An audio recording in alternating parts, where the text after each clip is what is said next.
Warm good afternoon to everyone. Yes, sir.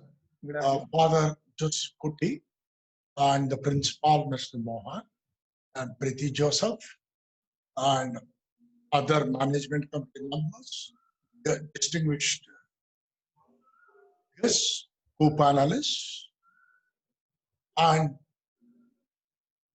the colleagues from the law fraternity who are undergoing the FDP program in the next 7 days. I'm really thankful to Christian College for approaching me and requesting me. In fact, initially I was reluctant because of various other commitments I have. But the principal was continuously, which Mohan Bala was continuously persisting me that you should. Okay, then I said, okay, so there is a, because we have to guide the younger generations with a lot of stimuli that has to come in the field of law. Unfortunately, legal education across the world, particularly in our country, has not taken the professional realm in law. Whatever experiments we are doing and whatever types of courses that we have introduced in India in law, whether it is an honors course or you call it 5-year law course or national law schools. Well, many of my colleagues are unhappy with me several times because I'm outspoken, but I'm not unhappy with anybody because my outspokenness is only how to guard the legal field like any other field in the country. From Panchayati Board member to the President of India, from the days of independence that we got it in 1958, lawyers are dominating every field. This is 100% truth. Lawyers are dominating every field. 70 to 80% of lawyers, our parliamentarians, our MLAs, MLCs, our ministers, everybody are from the legal field.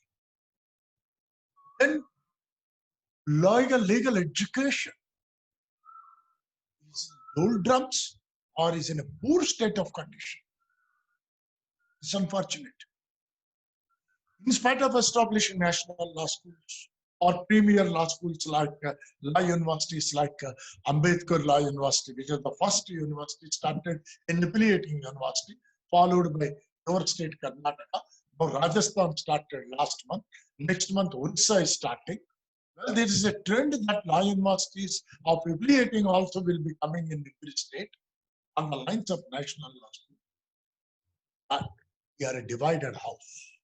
Technically, people may like it, may not like it. I want to make blunt statements. That's why I'm hated. I don't mind. Because when we call a spade, we have to call a spade. National law schools are supposed to be first area to deliver which bar relations in the country. We could not. I am making this statement because last 4 years, the Supreme Court of India conducted a conference to the vice chancellors of national law universities, premier universities, and wherein it was expressed by majority of the judges and majority of the society and almost all recommendations of a law commission or any committee, any commission that says that legal teaching is very, very poor. This is the first observation that every committee made it very clear. Even the Knowledge Commission made it. And this was started in 1975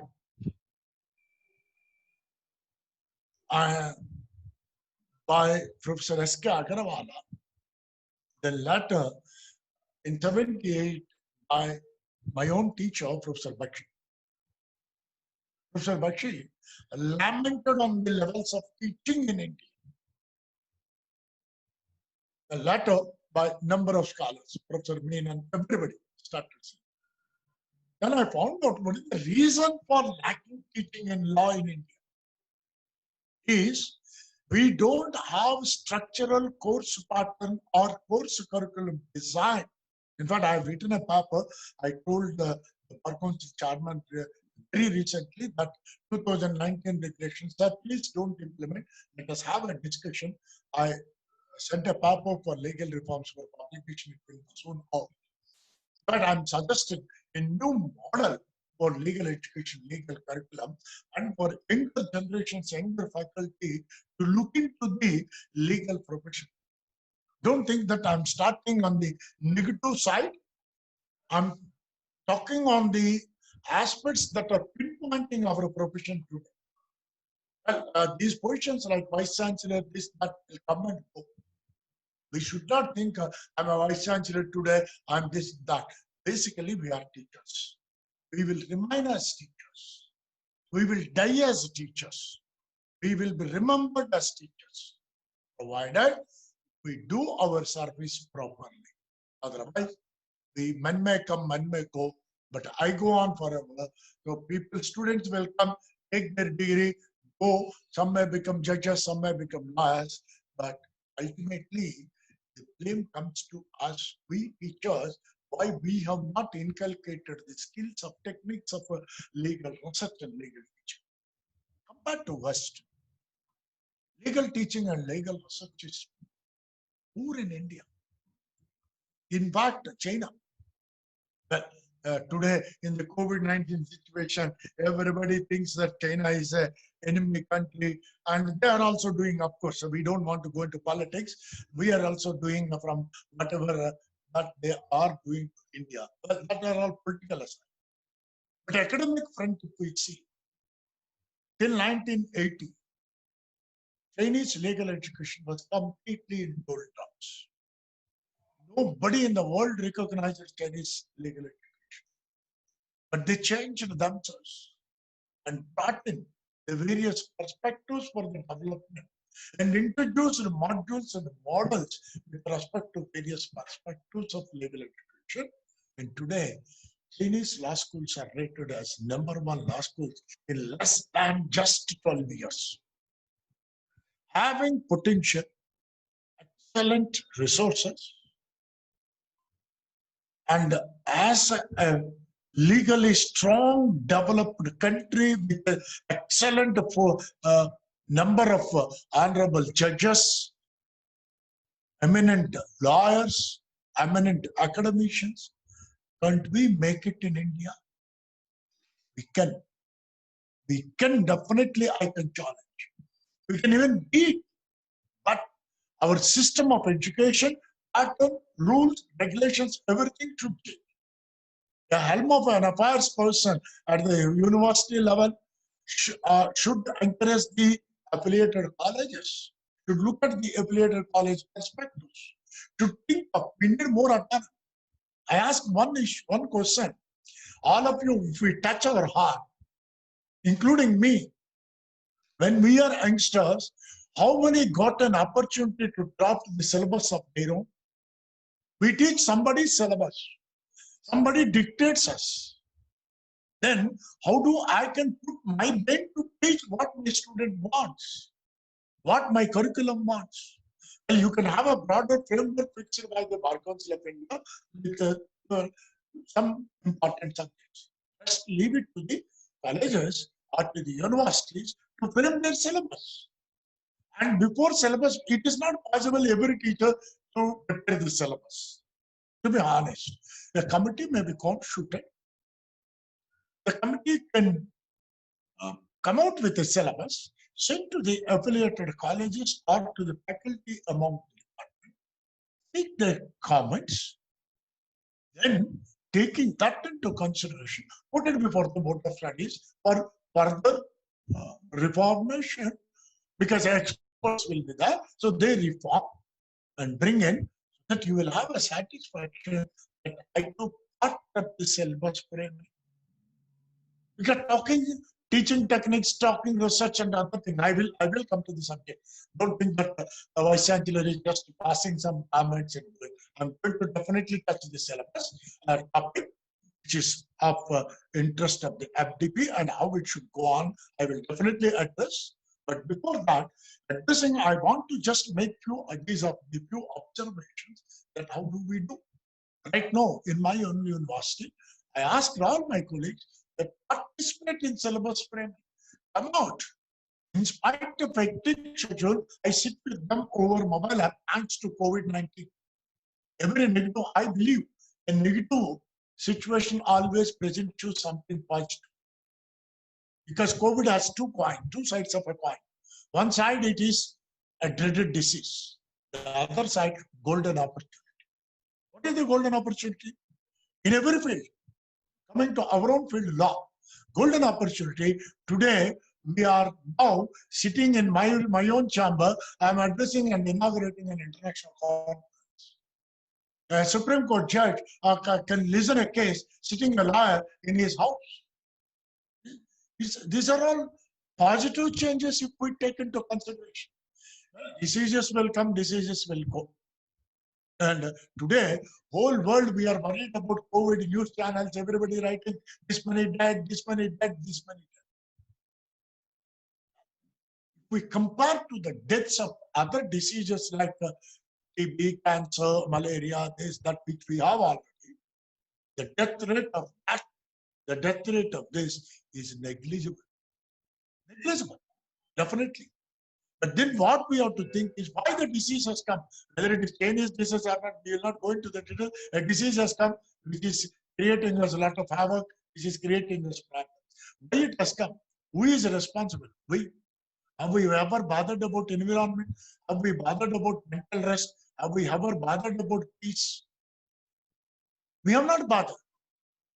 Why I am telling? Because this COVID-19, the coronavirus, is changing the concept of globalization to unglobalization and going to concentrate more on the perspectives of strengthening your economies, immunities, and various other services on economic globalization, which is very important. So when we talk of the economic impact of globalization, economic impact of globalization will think of national, regional, international. That means the multinational corporations or the developed countries will look after, instead of talking the old paradigm principle of globalization, of sharing resources, now they think of pooling resources and developing nationally and then come out with international. This is the concept that we are going to witness soon. We are thinking of economy is in doldrums, GDP has gone. This is only we are thinking. Before me, I was reading in the newspapers an excellent exposition given by some of the economists that you are thinking GDP rate, but you are not thinking the human life value in terms of GDP. Each single individual's human life is 1% of GDP. If you count how many individuals' life can be clubbed together with GDP rates. We are not thinking that. And you may think that he's talking like an economist. Yes, law requires economics. Interdisciplinary perspective, teaching of law is important. This is the aim with which the national law schools have been started, unfortunately deviated from 88.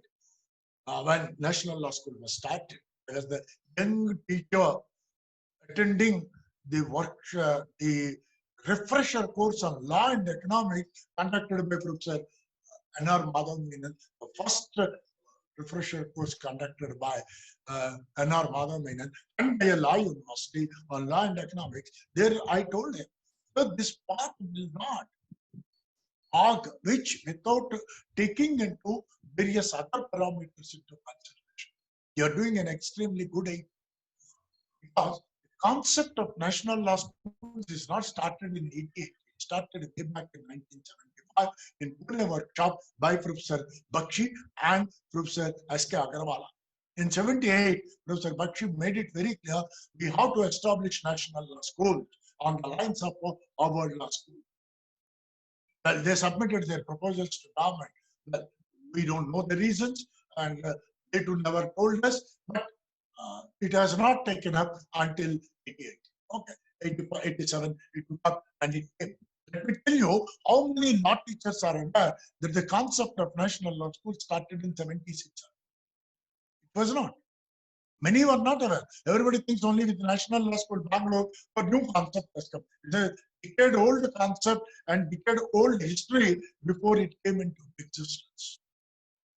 Why I'm saying because, my dear young colleagues from the profession who are undergoing the FTP, please think that any program that we are attending, pay serious attention, understand and listen to the, and then think what the expert said in a particular workshop on a particular framework will bring in various perspectives on. This is more important. But I have observed a number of workshops, either as a participant or as an observer or as a resource person, now as an administrator. 70 to 80% of us only think that the certificate came just for a promotion. Well, my thing is over. Now I am happy. I will go to my institution and say I completed those. Give me increment. That thinking should be stopped. We have to think how we can enrich, how we can deal with various perspectives. This is the line of argument. I'm going to put it in the 7-day workshop. If you all remember, in 2011, when the University Grants Commission introduced the idea of 1-year LLM, they have introduced one stream called pedagogy and pedagogical skills. Exactly the theme which the college has chosen for FTP. Of course, research methodology. This is what started.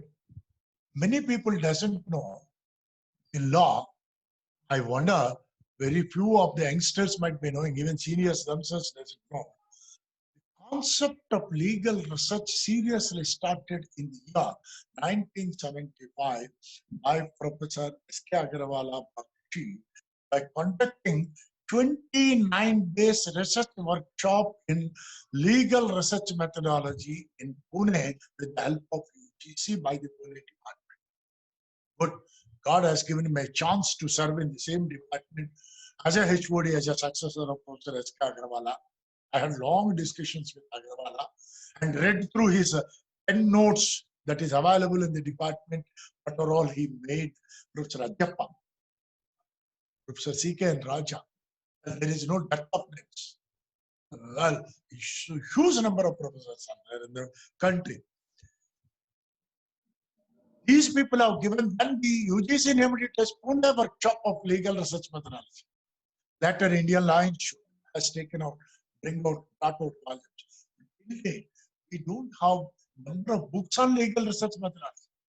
We don't write books. Many of our teachers, youngsters, write books on CPC, CRPC, IPC, 30 questions at a glance, 50 questions at a glance.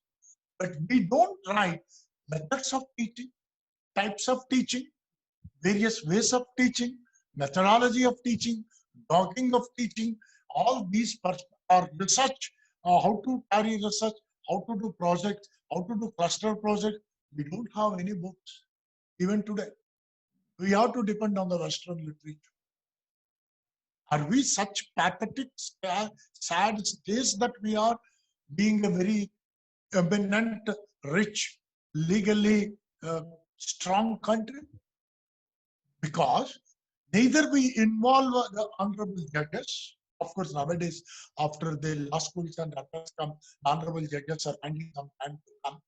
We are not cultivated the relationship between bench, bar, and academics. I call the law teachers, lawyers, judges together. I have coined a name, you like it or not, that justice workers. We are justice workers. We are all working for the development of justice.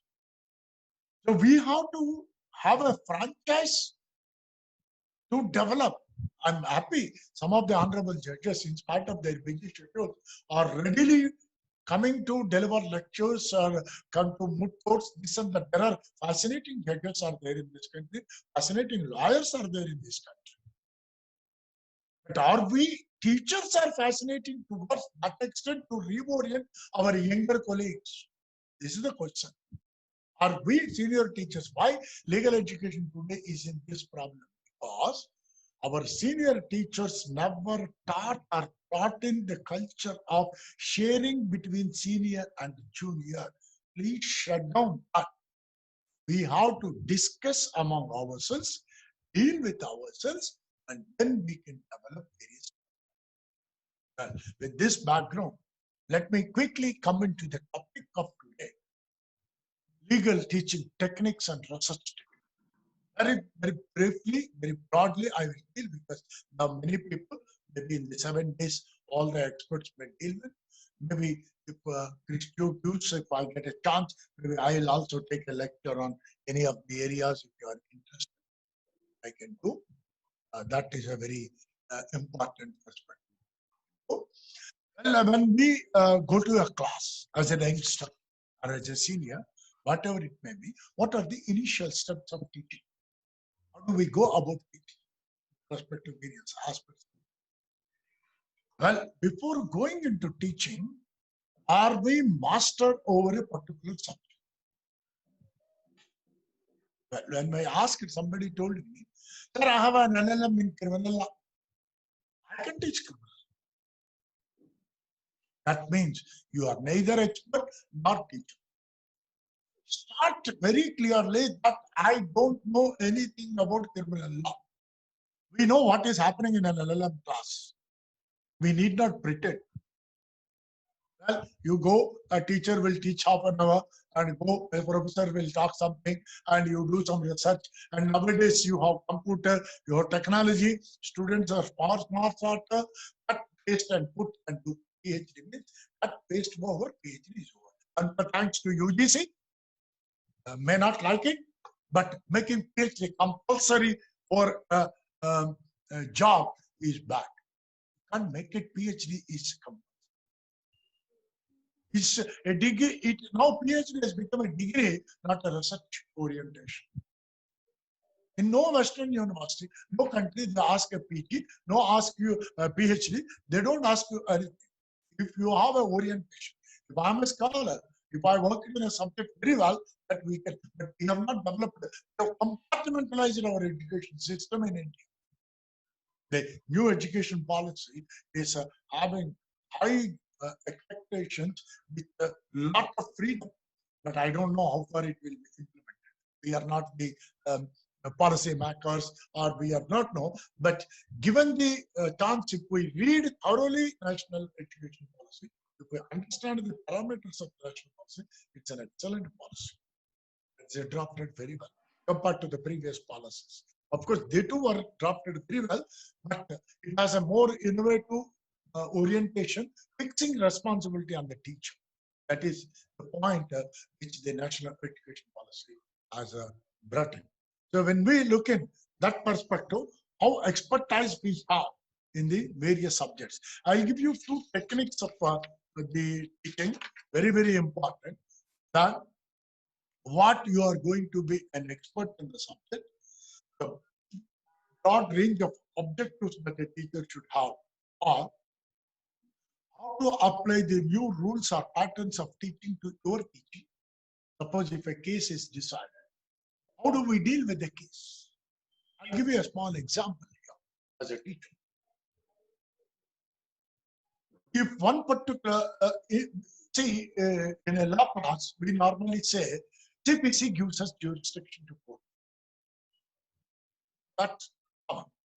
Section 19, Section 20, CPC gives us the jurisdiction, local jurisdiction, whether you have a cause of action arose in local jurisdiction or not.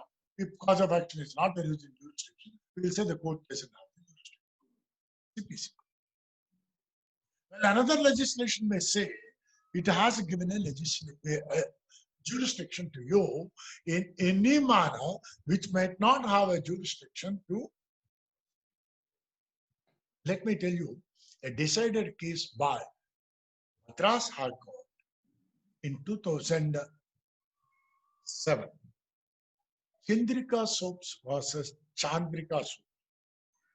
IPL. Chandrika Soaps, all of us know, it's a well-established company. So, this Chandrika Soaps has been taken over by, they sold it, so Wipro company has purchased it. So when Wipro company purchased it, then somebody started Chandrika Soaps or something. There was a small letter exchange, but trust is same. So it's a copyright violation cases. So Chandrika Soaps factory is in Kerala, administrative office in Pondicherry, main administrative corporate office is in Bangalore. A small unit was situated in Chennai city. So the Chennai city came to know about this fact, office, so they filed a case in the well, usually the district court said that we don't have jurisdiction because in the corporate office or cause of action arose or the main head office where it is situated. You are only a minor place in Jambakam area, so you don't have a jurisdiction. Well, then it went to appeal to the High Court of Madras. The High Court of Madras first bench also supported the judgment of the lower court and said, fine, we don't have jurisdiction. They went to appeal to the division bench. The division bench also supported the first bench. They should have left it there. It's an interesting, I'm not able to understand till date. They moved a review petition before the Madras High Court. Why not we have it in Madras? Because we have jurisdiction, the court has jurisdiction under copyright law, under patent law. Patent law, copyright law gives jurisdiction. If not CPC, this gives jurisdiction. Why we can't file a review? Well, the Chief Justice of Madras High Court and that Justice A.P. Shah, a learned jurist himself. So I was the head of the department of IPR in this university at that time. One day, Justice Shah called me, Professor, there's a doubt like this. You are IPR, I told him. Should we discuss? I told him, frankly, I'm not aware of the perspective, but I look back at it and tell you so. Then we had some work and then we had a discussion. Then it was the first bench, Justice A.P. Shah himself was the judge, delivered the judgment. A wonderful judgment. Only it's not about the case, forget about the case. The judgment was whether the courts in Madras have a jurisdiction or not. Then they said, when the patent law, when the Copyright Act were also passed by the Parliament, when they confer jurisdiction on you, they override CPC. Because they are also legislations passed by the Parliament. This is also legislation. So when one legislation doesn't have, should we have another legislation which gives jurisdiction, should we take into consideration? Yes, this is the court order, and the court directed the lower court entertain and examine the case basing on the merits. Well, we are not concerned about the further part of the case. What I would like to tell you here is that this type of thinking and reading that the law teacher penetrate into the subject. It's not confined to CPC. It is not pleadings. It is not drafting. It is not CRPC. It is not IPC. Another legislation that gives you a perspective to deal with. Why not we explain and examine this? Then only we are making a good synthetic lawyer as a teacher. How many of us are doing that interpretative, inter legislative examination perspective in class? Let us touch honestly and question ourselves, how many of us are doing this? Always we complain, this is not there, that is not there. Well, everything is shortage. But are we teaching to that level? You don't teach Ramayana, Mahabharata or 1 hour class of history of the act and legislation. What we do is, we will say 1 hour history of the Huntu. IPC 302, this is the section 302 deals with these are the English. But why should you and I teach? It is there in the book. Student can read in the book. It's very well available. And nowadays in the net, if he types, he gets it. That's not the teaching. Teaching to the generic level of interpretation of law in a conflicting situations, hypothetical cases, why not we do? We don't. In fact, many of the teachers, honestly, I'm telling you, we don't read even the AR or SCCA online or the judgments fully. Adler Mondmeyer has written a book called How to Read a Book. How to read a book. When American universities, they read how to read a book. When we read a book, we have to learn the techniques of reading a book. That's the first basic part of such a technique. I do read a book. So first you take a book, go through very fast, random reading. Then you take a book second time, review reading, what you read first time. First time you read in 10 days, suppose a voluminous book. Second time it takes 25 days. Third time, I read the same book in a very more time of now random reading is over, casual reading is over, reading stages. Random reading, casual reading. Now knowledge reading. That means I read, understand. And we do one bad habit. While you're reading, we underline with pencil or pen in the book. Even my own book, your own book, don't underline. Take a pen, take a pad, and take a note. We have forgotten mobile technology. We have forgotten pen and pad. Take a note. Observe the points, what you want and what you want to. Friends, don't mistake me. When I was a teacher, first time entered in Pondicherry University. Of course, in a law college also I taught. But when I went to the university soon, in Pondicherry University, when I joined, my MPhil students told me, "Sir, your teaching is horrible." I'm openly telling you, horrible. I didn't get offended. I'm a very youngster, about just 25 years. Not offended. Taken it coolly. Then thought of myself, what I should do, because I've entered the profession law, how to survive in law. Then I, of course, the days were very old, but still technology was there. I choose a tape recorder, cassette, put it in the cassette, closed the doors in my room, and started delivering a lecture myself as if I was in the class, recording, then listening, then recording, then listening, then recording, then listening, then prepared for the class and went to the class. Really, I did it. Not telling you today I'm a vice chancellor, this and that. Like this, about 6 months I practiced. After that, I took the same students. Some of them are professors, some of them are very senior IAS officers, some of them are ministers now. Now they told me, "Sir, we are very sorry to tell you at that point of time, now your lectures are very excellent. Your extempo lectures." I said, "Don't say sorry. I'm happy. I gratitudely mention this in every class of mine. Because of you, I became a good teacher. The student is good, the teacher is good. If the student is bad, the teacher is worse." But how long we are doing this practice? This is the first basic technique of developing back letter rules of teaching and giving litigation-oriented skills. As I told you, the case just now, litigation-oriented or interpretative. We are all talking statutory interpretation.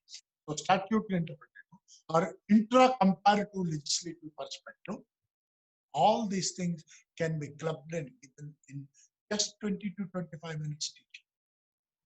Get satisfaction, your institute gets the name, and your student will remember you lifelong. But don't compromise on the quality. Student may hate you. All my students will hate me when I'm a teacher in the classroom or I'm a professor in the department with the exams and other things. They hate me. I'm openly telling they hate me. They say he's a scoundrel teacher. He's a very strict teacher. But after they leave the university, number you one. That's my experience. Hundreds of students today also the right to be excellent, sir. We could not realize at that point of time. We could not use at that point of time. We would like to share with you. That gives us solace to us as topmost teachers and developing a coherent theory. You yourself develop a theory. You yourself do research. Because just now, Madam Preeti Joshi mentioned one of my book, State Succession. State Succession, I have written a book, a very dry area, very tough area. Professor Bakshi and others told me, you can't do research in this area in those days. I had great difficulty. I did. 3 months back, in the month of January, month back, when I was talking to our Honorable Attorney General of India, K.K. Vedugopal, I discussed some of the points with them. Sir was convinced. Sir, new arguments you are giving, Professor. What is the authority you are giving? Sir, I did a PhD. I published a book on all the recordings. Then he said, you send me. If I'm convinced, I will try to use. I will use your book in my arguments in the court case or of the government. I sent the book. Due to lockdown, just 2 days back, I received a letter from Venugopal sir stating that well-researched, most authoritative publication. I did. Such an acclamation came from the great learner, doyen of constitutional law of this country, K.K. Venugopal sir. This is satisfaction.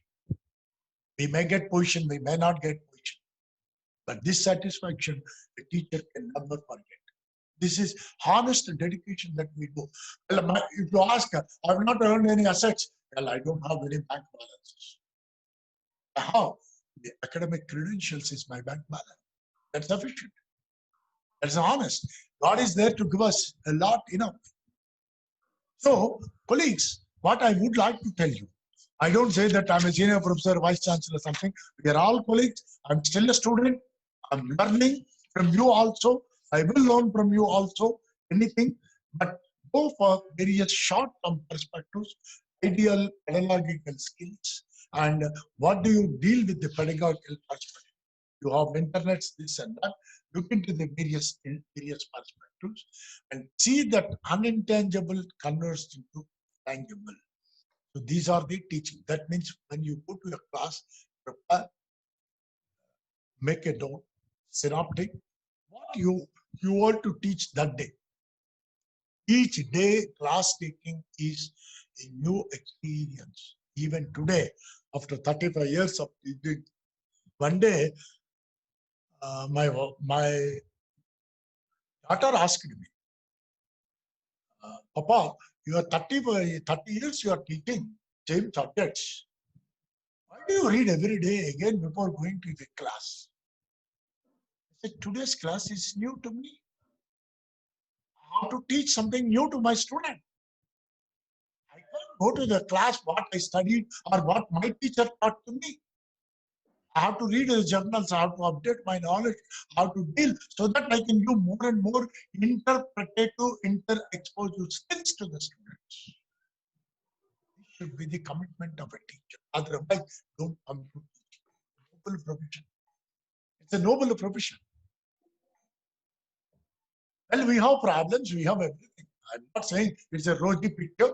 Teachers are not paid properly, salaries by many of the private colleges. They're all there. But still, it's fascination. Teaching is a profession. So practice, of course, if it is a lecture, I can do because I don't know how much time they have allotted me and I don't want to take a very long time taking everybody's time. But when you take preparation and participation, how do you make a preparation and a participation? Well, preparation, as I told you need not read hundreds of books. Take, suppose I'm teaching evidence, cross-examination, suppose I'm teaching. Today's my class is cross-examination. Go to the book, see the section, what is cross-examination? What are the various principles of cross-examination? How cross-examination is? This is what we are going to teach. teach that. That is there in the book. But how a lawyer teaches now, how YouTube is that everything see, and virtual courts are now a reality. See into the cross-examination, discuss with some lawyer, and take into the principle. Examine some of the cases, vital cases that came up before the court. How the cross-examination process is being conducted, how that is being done, how it teach. Of course, practicing lawyers can teach us much beautiful than us. But in the parameters given to us, let us give some practical orientation. So there are various methods. Instead of learner-centered teaching, that is called as the one-way pattern of teaching. You have name it in any way, Marshall Plan or method plan, whatever it may be. Go to interactive, intra-perspective. Game teaching. You divide your class into 4 or 5 people and give them a small issue and ask them how to do it. Role play. How do you role play? Role play means, suppose bride burning is there or dowry death is there. You give them a problem. Group Kanwar issue itself. And ask the students, few boys and girls, join together and ask them to depict that as a classroom. And do that to the society also as a social play teaching. We don't conduct competitions and other things, role play teaching, this teaching, that teaching to the students or any other perspective. These are all teaching techniques and types. The Maharashtra National University in Nagpur has brought out the journal on techniques of teaching last year. I have also contributed a paper on significance of technology in legal education. There I have discussed all the methods and methodologies of teaching by employing technology. Now everybody says, I'm a tech savvy. Use your technology. It's very easy. So that the student will be more attractive. The student will get maximum and a minimum period of time. So these are some of the techniques of teaching. Well, coming to research. Research is very horrible and good in India. We have grammatical mistakes, grammar mistakes, spelling mistakes, this, that, level. While doing a research, the first fundamental principle is that we select a topic which go to a guide. In fact, Bombay-based universities insist that you do the title. Title is registered, which is absolutely wrong. How a student who is coming to you to do PhD can give a title exactly and say that this title you do research. And after 2 years, 3 years, if you don't find, if you don't get material, you again change, apply to university, take 6 months time, pay fees, pay this, then a committee, then change. Absurd. In Andhra University, where I did my PhD, our faculty members mostly, and the university mostly oriented by Yale Law School. So the Yale pattern is entirely different. You don't give an area, exact title. You give an area. I will do PhD in international law, public international law. Each perspective, I will do my PhD. Once you have given that, there is no chance that I will not do PhD in international, I will do in private. Opposite. Given the area, you have given the area. Then you are given time to discuss with your guide, formulate your topic after collecting materials in a year's time. To 22. 6 months before your submission, you have to give the exact title, everything, which is not replica. That means you have more freedom, more flexibility to do it. Unfortunately, our Andhra regulators, UGC and others insist to give a title. How do I give a title when I'm not aware of the research? I told you, doing PhD is compulsory for degree itself. We have lost the value of research. PhD became a degree. It's not become a research oriented.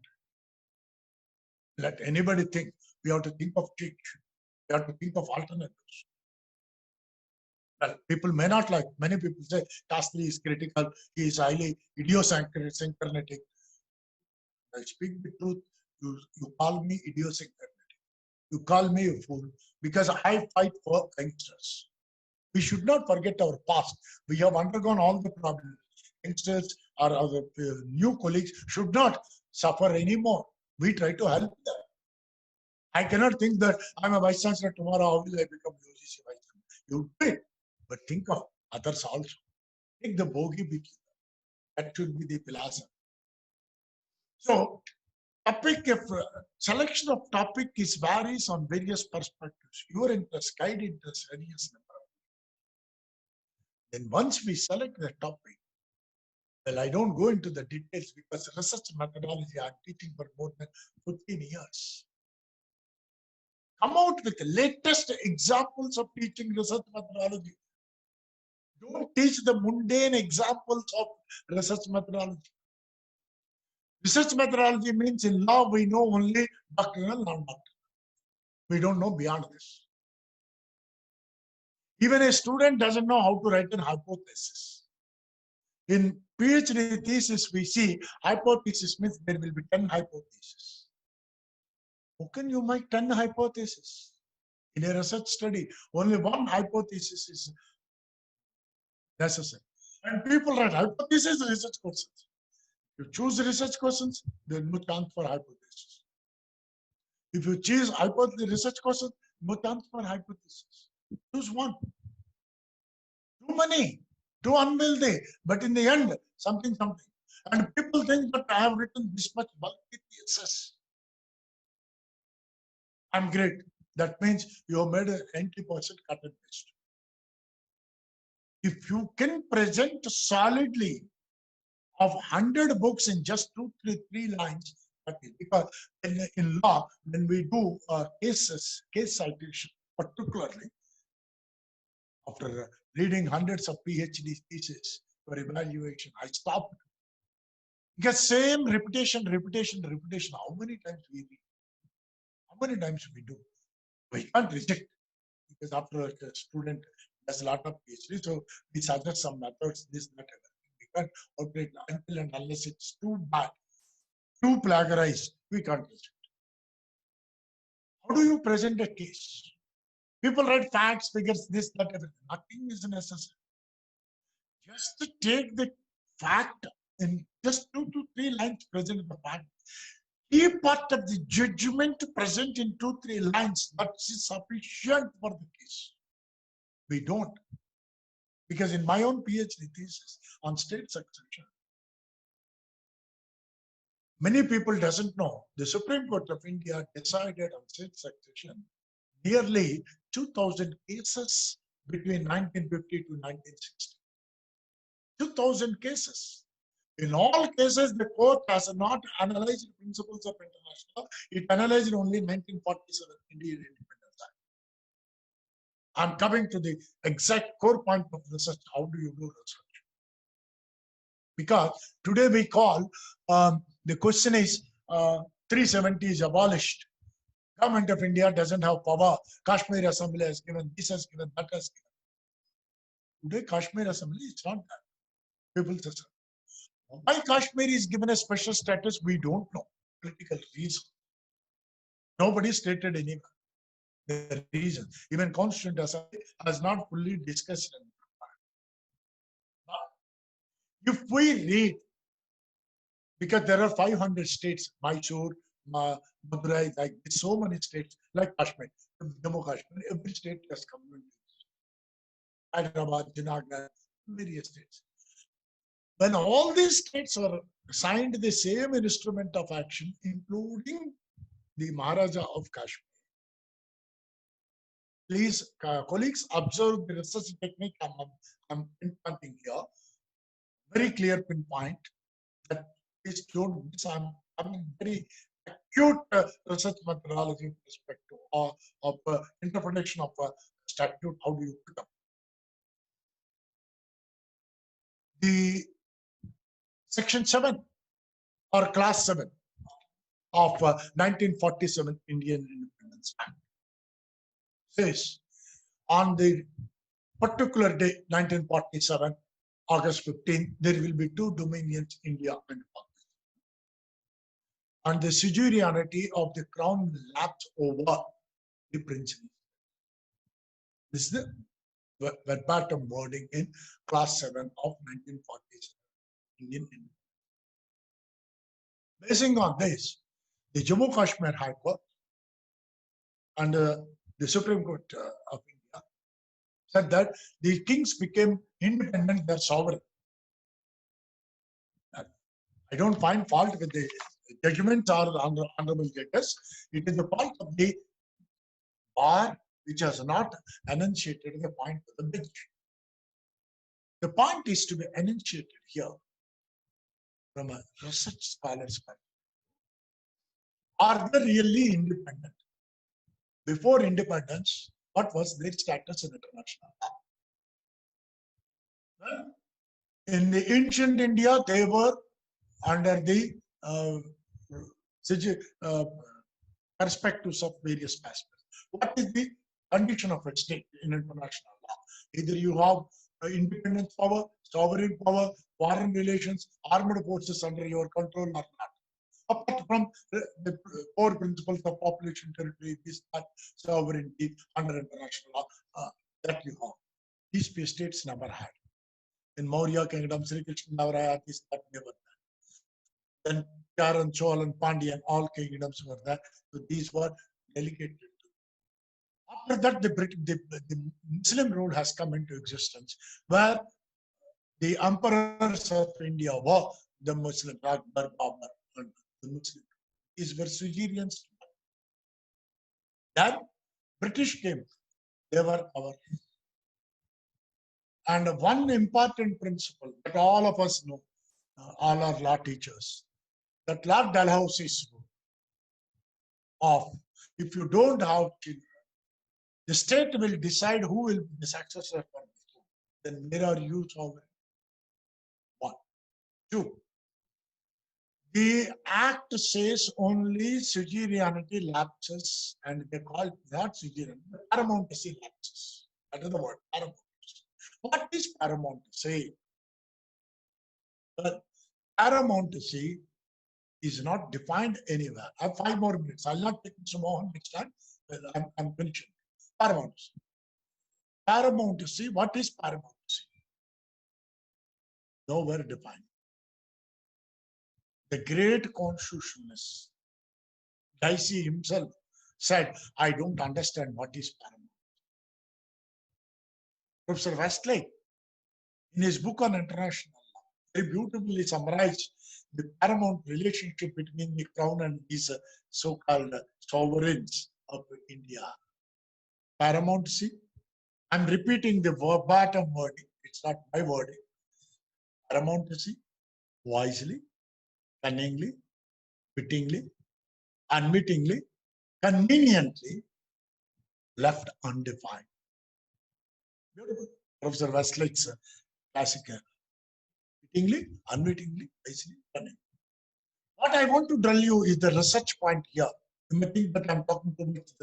The research point says that this is the argument for abolition of 370. Now we are arguing. Current situation.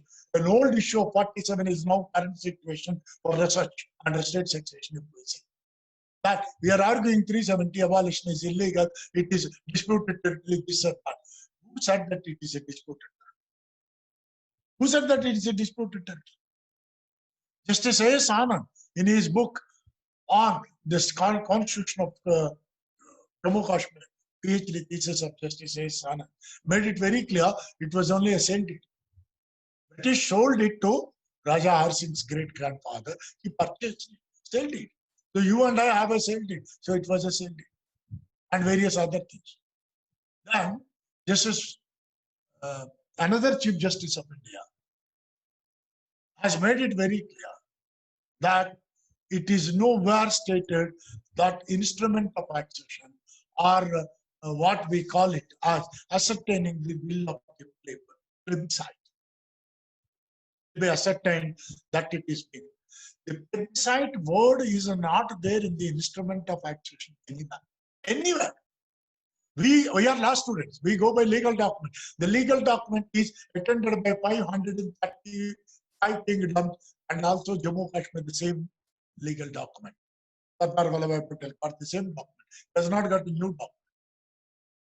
Then Lord Mountbatten, while sending the letter of acceptance to the king, he has written in his own letter, covering letter, that we will ascertain the will of the people. Who is Lord Mountbatten to express his view on behalf of government of India. It's an instrument of accession between the sovereign king of that country and with the government of India. In the instrument of accession, whether it is there, no. Nowhere. Then there is the question of plebiscite. Number two, we cannot call them sovereign because the other orders that are passed said all properties, liabilities, debts, everything will fall either India or Pakistan, India or Pakistan. India. None of them are responsible. And the rights, properties, liabilities order of 1947 very amply, specifically, empathetically says that these sovereigns, these princely states will merge either of the dominion India or Pakistan. What does it mean? It's a temporary convenience. Why? Because all the colonial masters in every part of the world, whenever they left the colonies, they created a lot of confusion for the colonies to fight forever so that they will be happy. And if we read 294, 295 of the Constitution of India, articles, and 363, the article 294, 295 says very clearly, all rights, properties, liabilities are succeeded either by government of India or by its successors. That means the first Union of India succeeded, later the states. So it's a succession. Then if we read Article 1 and 3, Article 1 says India that is Bharat. Article 3 says India is a union of states. India is a union of states. Interpretation, research. I'm talking interpretation of research. Union of states. Union of states means to think. State means as we are Tamil Nadu, Karnataka, we have now. Only such type of states. It never said conditional states are part of India. Are we in synchronization with Article 3? Jammu Kashmir is a condition, you say. If it is a condition, whether it is a state, then there is no princely state. There is no constant assembly. There is no, everything is succeeded by the same parliament. The parliament did it. Parliament did it. Parliament. So like this, we have to interpret in research. And I'm telling, coming to the point before I take leave of you, with respect to the doctrinal, non-doctrinal research, many people think this is doctrinal research, what I spoke so far, not non-doctrinal.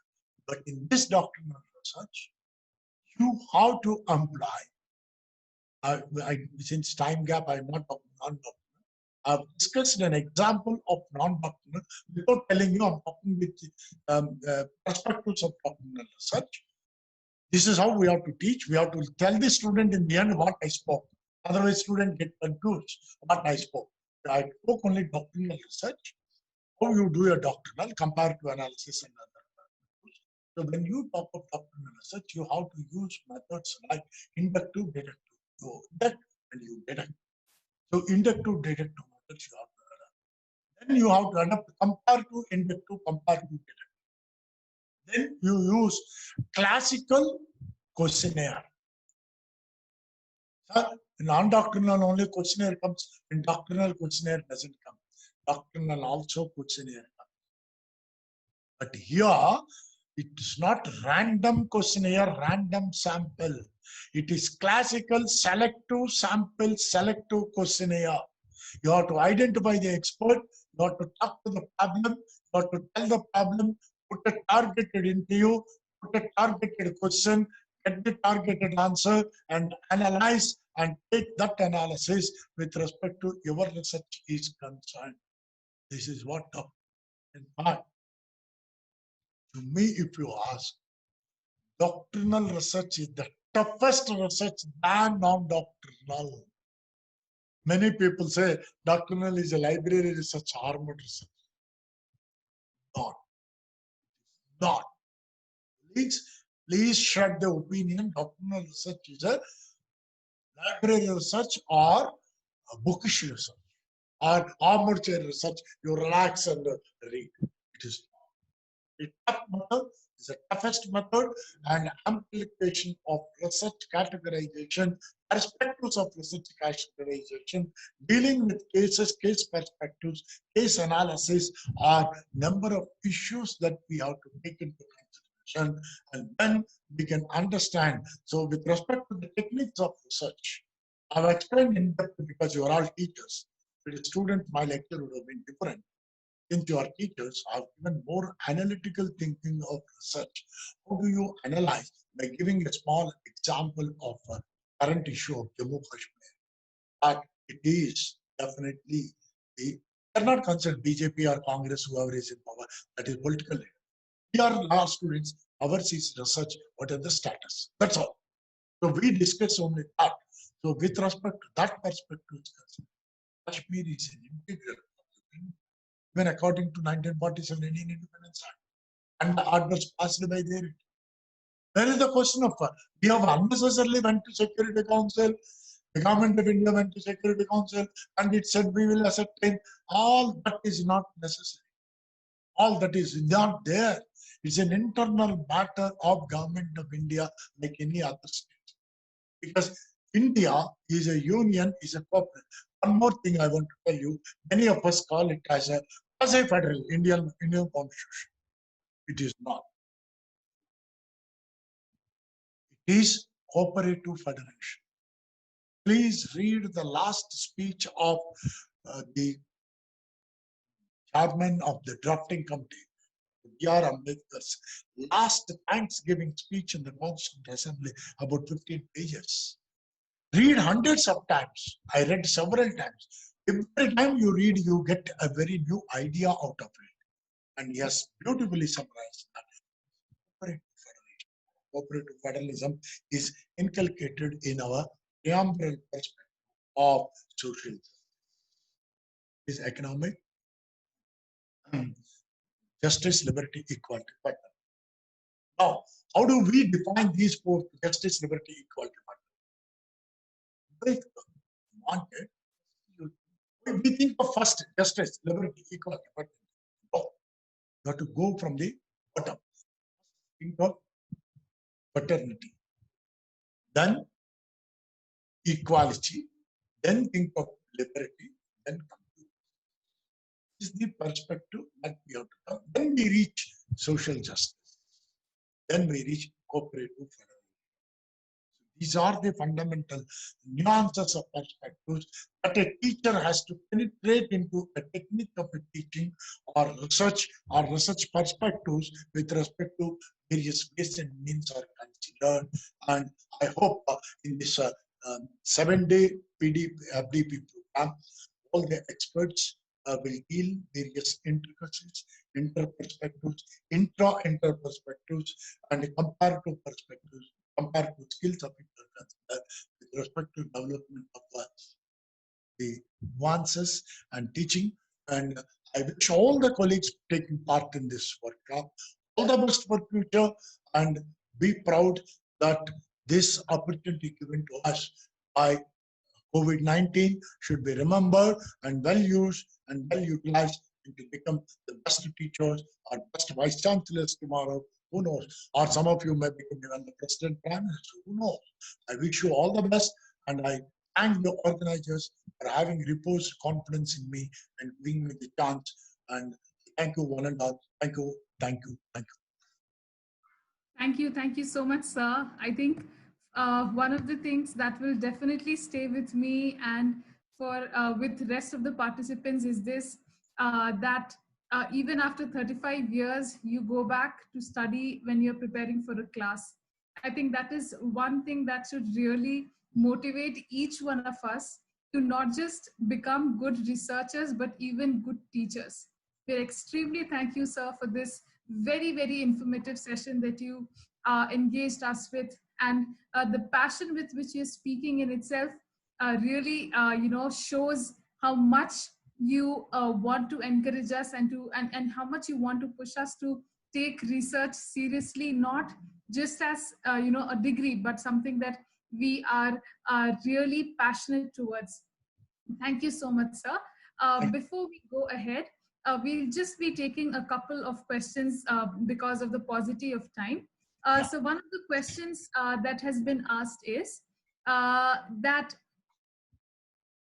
How to is, teach in the COVID period? yes, That's the yes, only question. yeah. Like teaching in this COVID period, is it going to affect the legal, the legal field differently? In the sense that, is it going to affect the law field differently, this online teaching methods? Even though we can include, a lot of innovative methods in teaching, but still, do you think that it is beneficial for the legal field? Well, uh, effect is there everywhere. We can't say there is no effect. We can't say there is no effect. Some amount of effect is there. But we can overcome what I told you in the beginning. Every negative aspect gives us a positive. We can do more positive thinking, but this has given a chance to reach out to the society beyond the classroom purview, to conduct webinars and spread law, because in India, many people want to know, many people doesn't. So you can do many tailor-made courses, interdisciplinary courses, called as money spending programs, which are can be brought to society at large, like law and fashion technology. Why not? Law and fashion technology. We don't offer a course, law and fashion technology.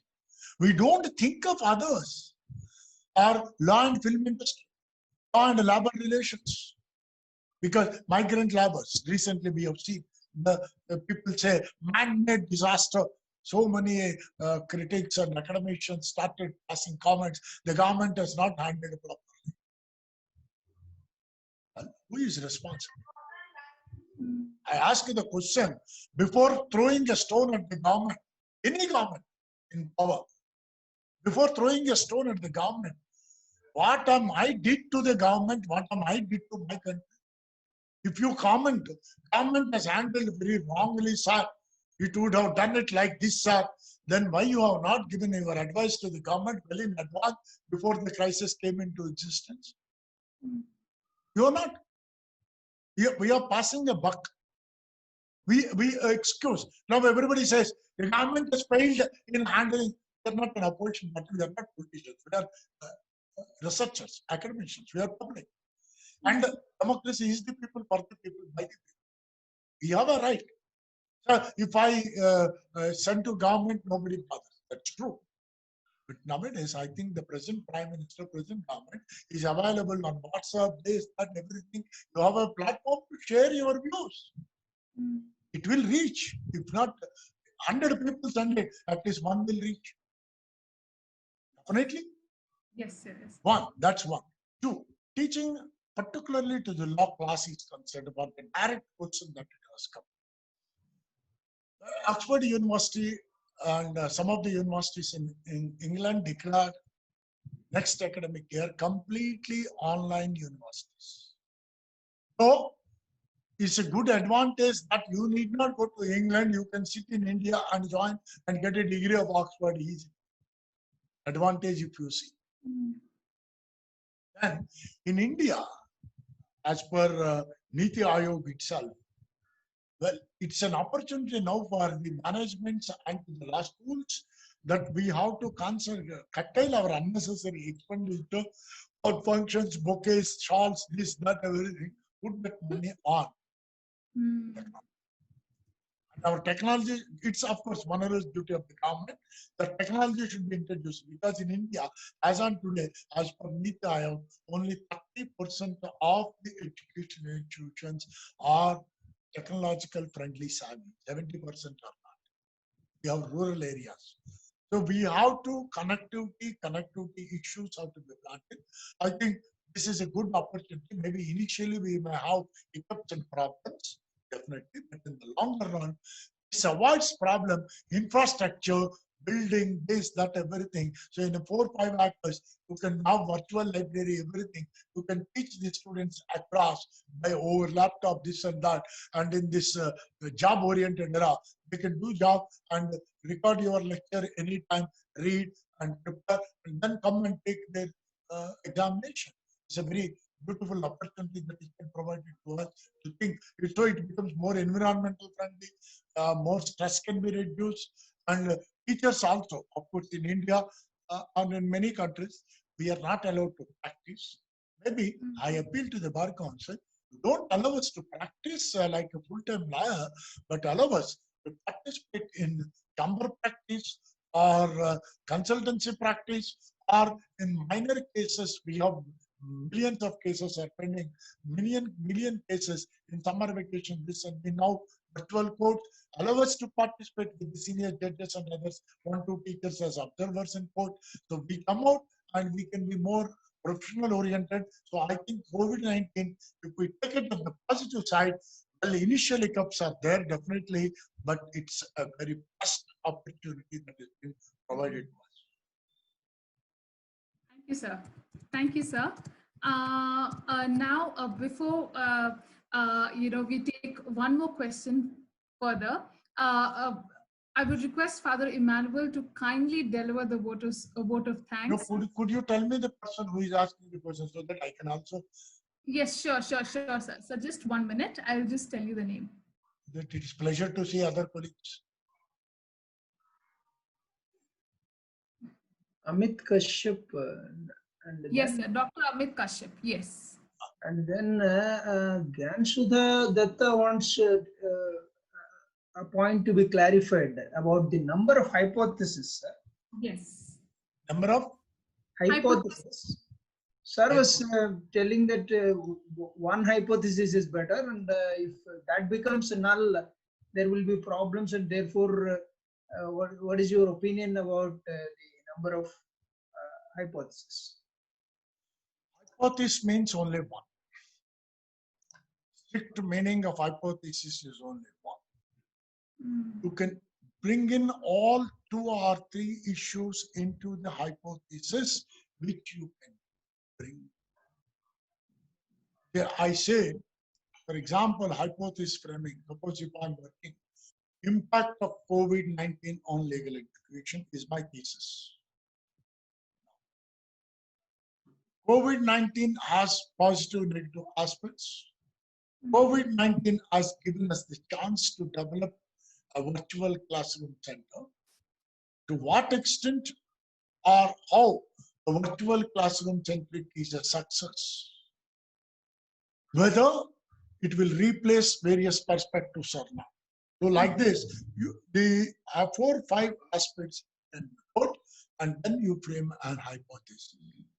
COVID-19 presented both positive and negative perspectives. You look at the positive perspective, technology replaces legal teaching.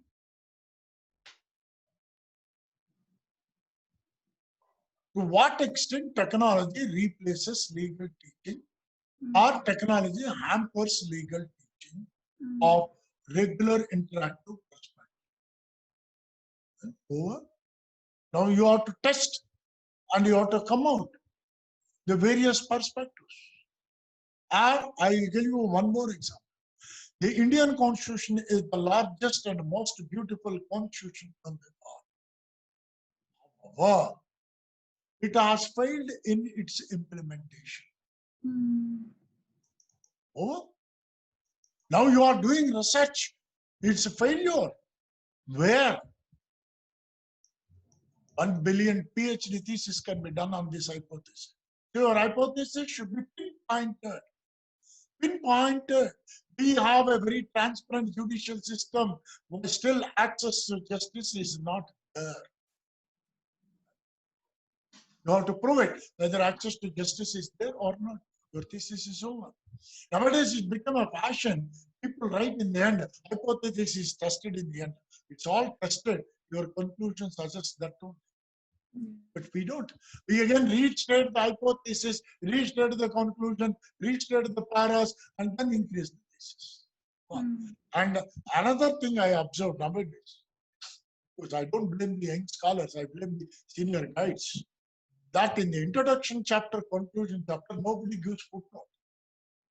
That means you write footnote, introduction chapter, conclusion from your brain. Is it not plagiarism by not quoting the sources in introduction, conclusion? One scholar told me, who are you to tell me that I should write the footnotes in introduction and conclusion? Then I said, who are you to tell me that I should award PhD to you? Very simple. Very simple. We don't write footnote. We don't write anything properly. Very lethargic footnote. And if you see it for 20 pages, one footnote. Then, so hypothesis should be strictly speaking only one. You can frame the object. Objectives of the study can be 4 or 5, in which your hypothesis tells as an objective. You can't write hypothesis, research questions, objectives, and various other things. Then what you are adopting, what you are doing. What you are doing. When you are doing doctrinal research, hypothesis will not be there. Mostly research questions will be there. Because in you are doing doctrinal, hypothesis plays a very vital role in non-doctrinal research, because you come out with a sample or a moderate study basing on which you. Whereas in doctrinal study, you have to attempt 4, 5, 6 issues, which cannot be put it in a single hypothesis. That is the reason why guides suggest write 4, 5 hypotheses. 4, 5 hypotheses, there is no coherence. Only one hypothesis is coherent. So we won't. Yale Law School. We all look at Harvard. We look at Yale, because Yale is very, very traditional. Getting an admission, getting a research fellowship is difficult in Yale even today. They are, when thoroughly convinced, only they look into the, even Oxford or Cambridge are also liberal, but not. Yale is not till date. Same tradition, what they had 100 and 200 years back, still the same tradition Yale Law School. That's why many people accept to refer Yale, because they don't listen, because their methodology is foolproof, not market-oriented, tablet-oriented, solution-oriented. Theirs is foolproof, solution-oriented. We don't look at Yale at all. Please look at Yale methodology. Yale study clearly says that and moreover, while doing research also, you have to study different dimensions of research methodology. I'm writing a book on Introduction to Research Methodology. We need to write here to present in a different perspective. So don't put too many hypotheses. If you are doing the doctrinal effort, I advise strictly put research questions and objectives. That's sufficient. That's sufficient. And then many people write, since you have asked me this question, I would like to tell you in research methodology, when we write research methodology, we simply write, this thesis has adopted doctrinal method, or non-doctrinal method. No, that is not. When you are writing a research methodology, your own subject of the title, what you are writing, just give in 4 to 5 lines and see your research methodology, how it fits in that particular subject with the objectives and methodology you have selected. That means research methodology presentation should be minimum 2 paras of 20 lines. This is a standard pattern of research methodology. Any professors doesn't share with you. I'm sharing because nobody told me. I learned on my own from after a lot of reading. This is how research methodology should be presented in the thesis. Thank you. Thank you, sir. Thank you so much. Thank you. Now